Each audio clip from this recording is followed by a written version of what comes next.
Hydraa commissioner పై Telangana high court ఆగ్రహం వ్యక్తం చేసింది. కోర్టు కేసు పెండింగ్ లో ఉన్న భవనాన్ని ఎలా కూలుస్తారని ప్రశ్నించింది. వచ్చే సోమవారం ఉదయం 10:30 కోర్టుకు హాజరు కావాల్సిందిగా ఆదేశాలు జారీ చేసింది. వ్యక్తిగతంగా లేదా వర్చువల్ గా కోర్టుకు సమాధానం చెప్పాలని సూచించింది.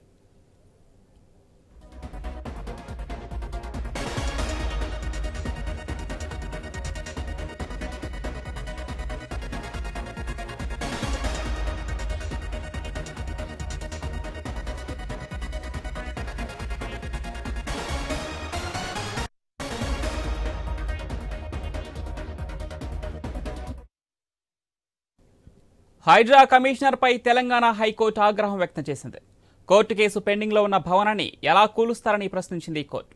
వచ్చే సోమవారం ఉదయం 10:30 కోర్టుకు హాజరు కావాల్సిందిగా ఆదేశాలు జారీ చేసింది. వ్యక్తిగతంగా లేదా వర్చువల్ గా కోర్టుకు సమాధానం చెప్పాలని సూచించింది.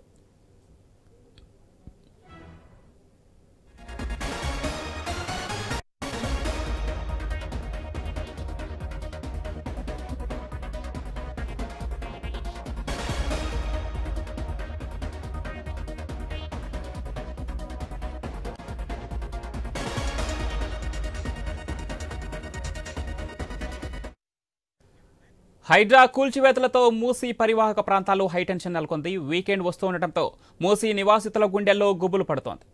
ఇప్పటికే పలుచోట్ల అధికారులు సర్వే చేసి పలువురికి నోటీసులు జారీ చేశారు.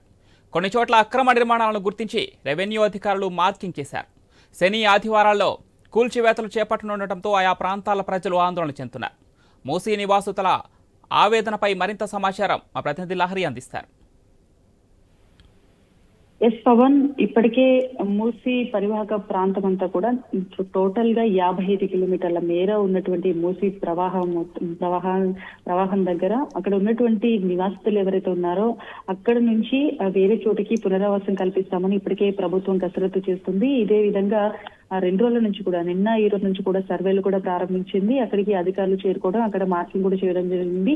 రివర్ దగ్గర అంటే మూసీ రివర్ దగ్గర ఉన్నటువంటి మార్కింగ్ అయితే చేయడం జరిగింది. అయితే అధికారులు అక్కడికి వెళ్లడము, అలాగే అక్కడ ఉన్నటువంటి స్థానికులు కూడా ఆగ్రహం వ్యక్తం చేస్తున్నారు. ఎందుకంటే కొన్ని సంవత్సరాల నుంచి కూడా అక్కడే నివసిస్తున్నా, ఇప్పుడు సడన్ గా వేరే చోటికి వెళ్ళి డబల్ బెడ్రూమ్లు వస్తున్నాయని చెప్పేసి ఇక్కడ మేము ఇండివిజువల్ గా మేము కష్టపడి ఎన్నో సంవత్సరాల క్రితం నుంచి ఇక్కడ కట్టుకున్నాము. ఇప్పుడు సడన్ గా వేరే చోటికి వెళ్ళి డబల్ బెడ్రూమ్ ఇల్లు 8వ ఫ్లోర్ 9వ ఫ్లోర్ లో ఇస్తే మేము ఎలా ఉంటాము?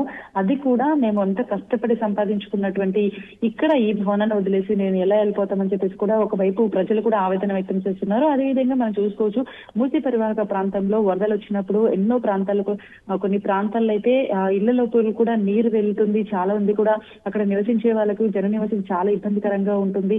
సో వర్షాకాలం వస్తేనే భయభ్రాంతులు కూడా గురవుతున్నటువంటి పరిస్థితి. సో ఈ నేపథ్యంలో ప్రభుత్వం కూడా ఒక ఉద్దేశంతో కూడా, ఒక మంచి ఉద్దేశంతో కూడా మూసీ ప్రక్షాళన చేద్దామనే ఉద్దేశంతో కూడా ఈ మంచి కార్యక్రమాన్ని కూడా ముందుకు తీసుకురావడం జరుగుతుంది. అయితే మరోవైపు అయితే ఇటు స్థానికుల మధ్య, ఇటు అధికారుల మధ్య అయితే రసవత్తరం కొనసాగుతుందని చెప్పుకోవచ్చు. ఎందుకంటే ఇటు అధికారులు మాత్రం వాళ్ళకి నచ్చ చెప్పే ప్రయత్నం చేస్తున్నారు. చాలా మంది కూడా రెవెన్యూ అధికారులు, అలాగే హైడ్రా అధికారులు, అలాగే జిహెచ్ఎంసీ అధికారులు, అక్కడ జిహెచ్ఎంసీ అధికారులు మొత్తం కూడా ఐక్యమత్యంతో, ఇటు సమన్వయంతో అధికారులందరూ కూడా అక్కడికి వెళ్ళి అక్కడ ఉన్నటువంటి స్థానికులకు నచ్చ చెప్పే ప్రయత్నం చేస్తున్నారు. ఎందుకంటే వాళ్ళు అక్కడికి వెళ్తే పునరావాసం కల్పిస్తే ఇక్కడ మూసీని ఎలా డెవలప్ చేస్తారు, సుందరీకరణ ఎలా చేస్తారు, ఇక్కడ చూసుకోవచ్చు మురికి నీరు కూడా కలిసే అవకాశం ఉంది. జంట నగరాల్లో కూడా చాలా ఇబ్బందికరంగా ఉంటుంది. సో జంట జలాశయాల నుంచి కూడా వరద ప్రవాహం ఎక్కువైపోయినప్పుడు, గేట్లు ఎత్తినప్పుడు కూడా మొత్తం కూడా వాటర్ ఇక్కడికి వస్తాయి. సో ప్రతిసారి కూడా, ప్రతి సంవత్సరం కూడా వరదలు ఎక్కువ వచ్చినప్పుడు,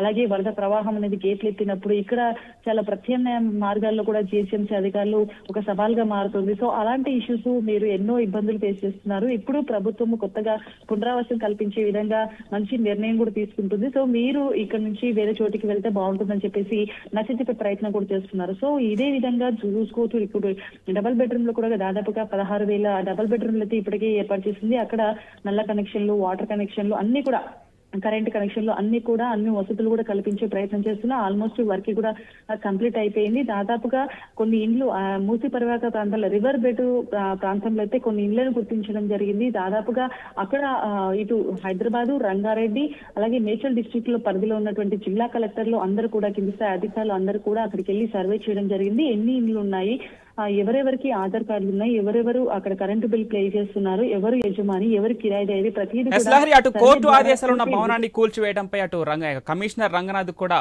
కోర్టు నోటీసులు జారీ చేసినట్టు తెలుస్తుంది. సోమవారం ఉదయం 10:30 గంటలకు కోర్టుకు వర్చువల్గా లేదా డైరెక్ట్ గా హాజరు కావాలన్నట్లు ఆదేశాలు జారీ చేసినట్టు తెలుస్తుంది. దీనిపై రంగనాథ్ స్పందించారు. ఏంటి దీనికి సంబంధించిన సమాచారం ఏంటి?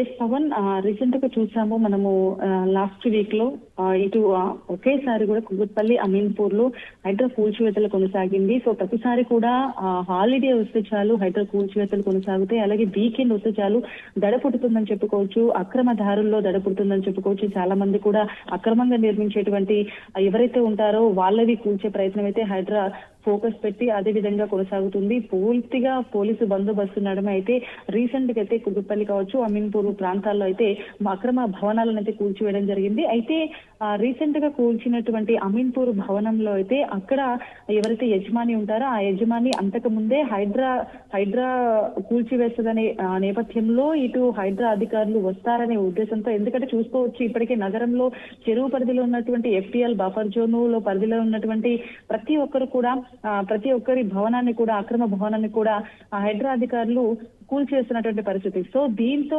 చాలా మంది కూడా కోర్టును ఆశ్రయించడం జరిగింది, స్టే తెచ్చుకోవడానికి కూడా ప్రయత్నించడం జరిగింది. సో ఇదే విధంగా అమీన్పూర్ లో ఉన్నటువంటి ఒక యజమాని ఆ భవనాన్ని కూల్చేసినటువంటి ఆ భవనం యజమాని అయితే కోర్టుని ఆశ్రయించడం జరిగింది. కానీ కోర్టులో ఆ కేసు ఉండగానే కోర్టులో పెండింగ్ లో ఉన్న భవనాన్ని ఎలా కూలుస్తారని చెప్పి కూడా ఇటు హైకోర్టు ప్రశ్నించడం జరిగింది. సో ఆ కమిషనర్ మాత్రము సోమవారము 10:30 హాజరవ్వాలని చెప్పేసి కూడా హైకోర్టు ఆదేశాలు జారీ చేయడం జరిగింది. సో మొత్తం మీద అయితే వ్యక్తిగతంగా లేదా వర్చువల్ గా కోర్టుకు సమాధానం చెప్పాలని చెప్పేసి కూడా హైకోర్టు ఆదేశాలు ఇవ్వడం జరిగింది. Pavan, right, thank you Lahari.